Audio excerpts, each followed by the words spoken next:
Good morning. Welcome to Pre-Market Roar by Reliance Trading Academy. So let's start with Dow Jones. So what a superb rally that we have seen in Dow Jones, and this gives me immense confidence. मतलब फिर से एक बार अगर आप याद करोगे कि कुछ मेरे ख्याल से 1-1.5 हफ्ते पहले जब बैंक निफ्टी में बड़ी गिरावट हुई थी, उस वक्त बैंक निफ्टी के चार्ट पे हमने जो डे टाइम फ्रेम में जो पैटर्न देखा था, ठीक है, इट वाज दिस, ओके। और उसके बाद में हमें ये जबरदस्त गिरावट बैंक निफ्टी में देखने को मिली थी।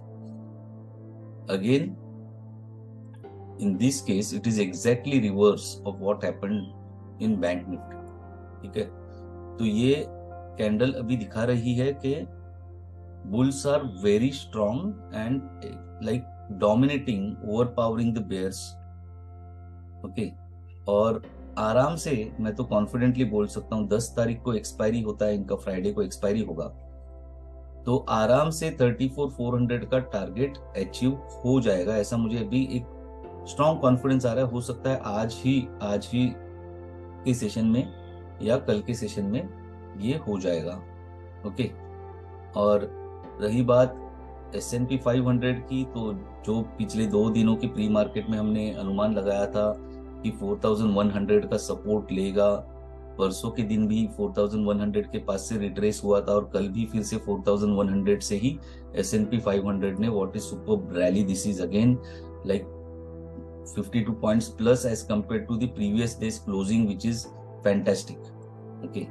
तो यहाँ पर भी 4200 और ऊपर की तरफ 4250 से लेके 270 के बीच में का एक टारगेट बनता है S&P 500 के लिए। नेक्स्ट वीक तक मुझे ऐसा लग रहा है कि 4300 तक हम जा सकते हैं, ग्रेजुअली धीरे धीरे जा सकते हैं।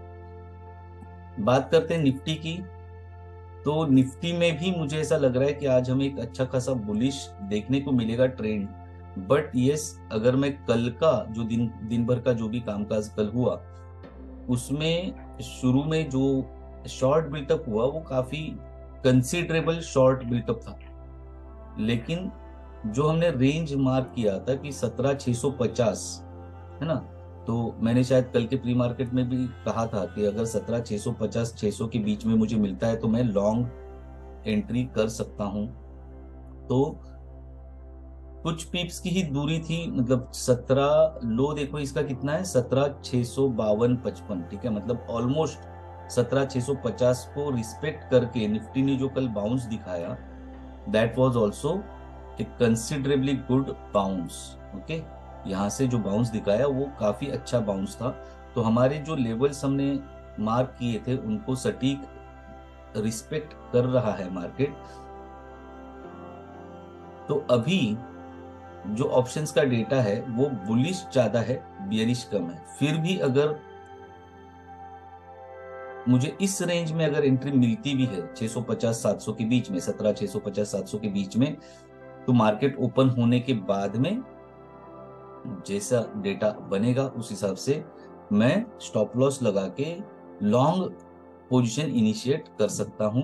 मेरे टारगेट होंगे 17,850 से लेके 17,900। But yes, at the same time देखो क्या होता है कि जब मैं रेंज मार्क करता हूं ना, तो सिर्फ ये देखना होता है, मतलब ये मेरा प्रैक्टिस है कि मैं ये देखता हूं कि भाई बीच में है ना, तो मेरा रिस्क रिवॉर्ड रेशो अभी फेवरेबल नहीं है। मतलब फॉर एग्जांपल अभी जहां पर मार्केट है 17,720 के पास, तो यहां से अगर मुझे एंट्री मिलेगी तो मेरा रिस्क रिवॉर्ड रेशो फेवरेबल नहीं है, तो मैं वेट करूंगा कि मार्केट या तो मेरे ऊपर के रेंज में पहले जाए या नीचे के रेंज में।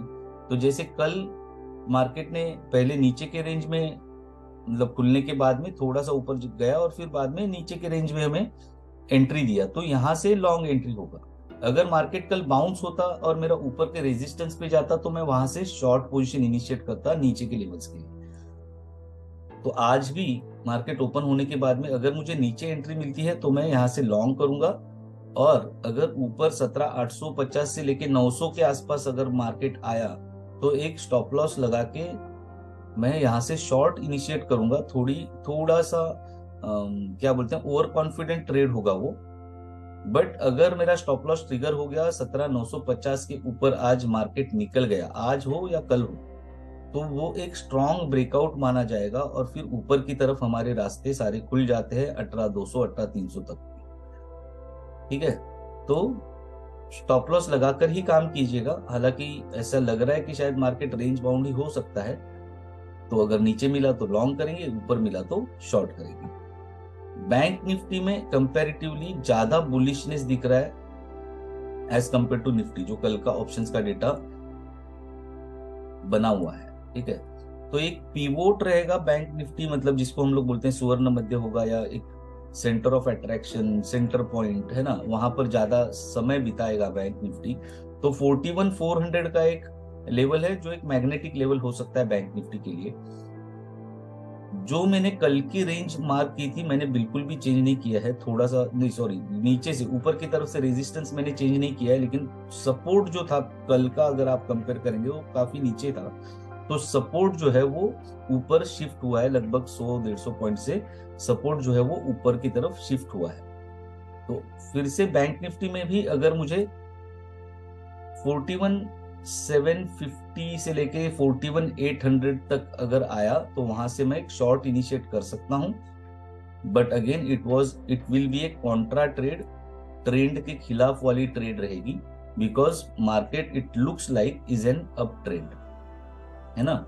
तो एक कॉन्ट्रा ट्रेड रहेगी अगर मुझे यहां से शॉर्ट करता हूं तो इस शेडो में अगर मुझे एंट्री मिली भी, मान लीजिए मेरा रेंज अगर ब्रेक कर भी दिया मार्केट ने, तो इसमें अगर मुझे एंट्री मिलती है तो मैं जरूर इसमें शॉर्ट इनिशिएट कर सकता हूं, बट प्रोबेबिलिटी थोड़ी कम लग रही है कि उस वहां तक आज जाएगा।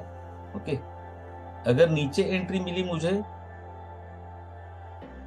क्योंकि मैं थोड़ा आज बुलिश मेरा लग रहा है, अनुमान मार्केट बुलिश होने का मुझे ज्यादा प्रोबेबिलिटी लग रहा है, तो ये रेंज में अगर मुझे एंट्री मिलती है ना, ये जो बॉक्स मैंने ड्रॉ किया है सिंपली जो परसों के कैंडल का लोअर शेडो है, उस रेंज में अगर मुझे एंट्री मिलती है तो इसके नीचे मैं स्टॉप लॉस लगा के एक इंट्राडे के लिए लॉन्ग पोजीशन ले सकता हूं for the targets of 41,700 750 and 800।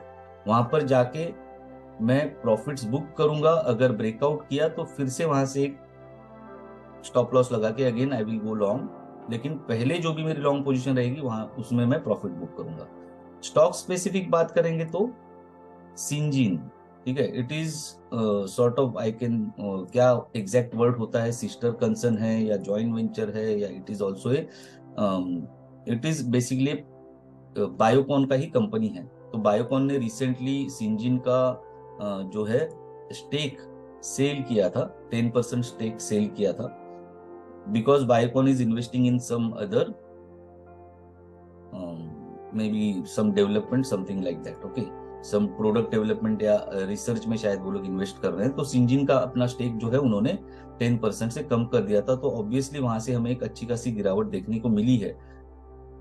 लेकिन अभी अगर देखें तो दोनों ऑप्शंस का as well as price action का भी अगर देखेंगे तो यहाँ पर एक डिमांड जोन है। वैसे तो ये डिमांड जोन काफी बड़ी है, ओके, इतनी बड़ी है, लेकिन जब मेरे को लॉन्ग एंट्री करने का होता है ना, लॉन्ग हो या शॉर्ट, एंट्री करने के लिए हम जितना चूजी रहे, जितना सटीक रहे, जितना कंजूस बन के काम करें उतना अच्छा होता है। ये मैं पूरे पीरियड ऑफ टाइम एक्सपीरियंस से सीखा हूं, क्योंकि देखो 550 एक इमोशनल लेवल है ना, 550 एक round figure emotional herd mentality वाला लेवल है कि चल 550 में मिल रहा है खरीद लेते हैं करके बहुत लोग इसमें एंट्री कर सकते हैं।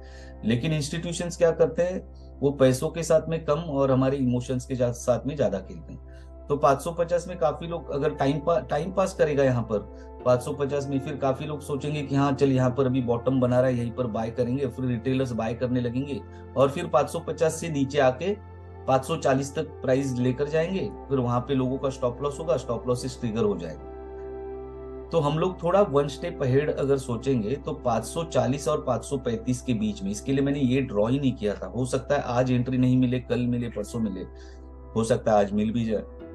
तो 540 और 535 के पास अगर मुझे एंट्री मिलता है, 535 के नीचे छोटा सा एक स्टॉप लॉस लगाऊंगा और 540-535 के बीच में से सिंजीन में एक पोजिशनल लॉन्ग एंट्री मैं कर सकता हूं। फिर वहां से मेरा जो टारगेट है 550 का तो पहले टारगेट होगा ऑब्वियसली, बट मेरा जो लॉजिकल टारगेट्स होंगे वो 560, 70, 80 और 600 के टारगेट्स तक मुझे सिंजीन लेके जा सकता है, ऐसा मेरा अनुमान है, जो फेब और मार्च के बीच में, which will be a very good return on investment if it goes through the way I am visualizing it. Okay, so wait for this opportunity, don't jump in.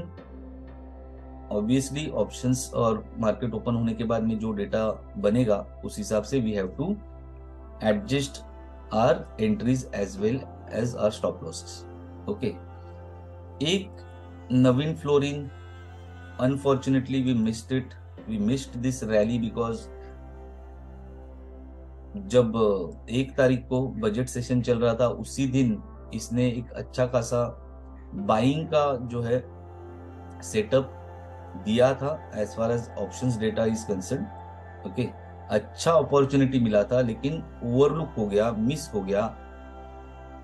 लेकिन फिर भी ठीक है, मार्केट में एक अपॉर्चुनिटी जाती है तो दूसरी रहती है, और अगर जाती है तो वापस वो मिल जाती है, ऐसी कोई बड़ी गम करने की बात नहीं है.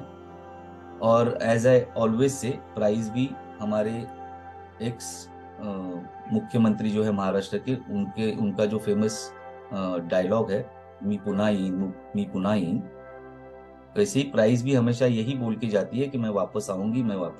तो ये एक अच्छा ब्रेकआउट नवीन फ्लोरिन में मिला है, तो मैं उम्मीद करूंगा कि आने वाले 1-2 दिनों में या अगले हफ्ते में फिर से एक बार मुझे प्राइस जो है वो इस रेंज में मिले. राउंड फिगर अगर बात करूं तो 4100 से लेके 4150 के बीच में, इस रेंज में अगर मुझे नवीन फ्लोरिन वापस एंट्री देता है, ठीक है, तो I will definitely go long, to be precise 4100-150 के बीच में. और यहां से then my target will be 4500, and even in fact I can then once it reaches 4500, फिर वहां का उस वक्त का जो भी डेटा रहेगा वो डेटा देखकर then we will decide whether to go ahead और नॉट. अगर आप ट्रेंड लाइन भी ड्रॉ करो तो भी आपको देखने को मिलेगा कि एक अच्छा खासा ट्रेंड लाइन का भी ब्रेकआउट हो गया है. ये जो डाउन ट्रेंड था, इस डाउन ट्रेंड को भी अच्छा खासा ब्रेकआउट इसने परसों के दिन दिया था, कल अच्छा खासा रैली किया है. तो I am expecting a retracement a little bit. If it comes down here then we will go long in Navin Fluorine as well. तो फिलहाल आज के प्री मार्केट रोर में इतना ही. I hope you are enjoying this sessions of pre market roars. I will like to add more on it. Whatever suggestions you have for me, please feel free to mention your suggestions in the comments. Okay. Thank you very much. Trade safe. Bye bye.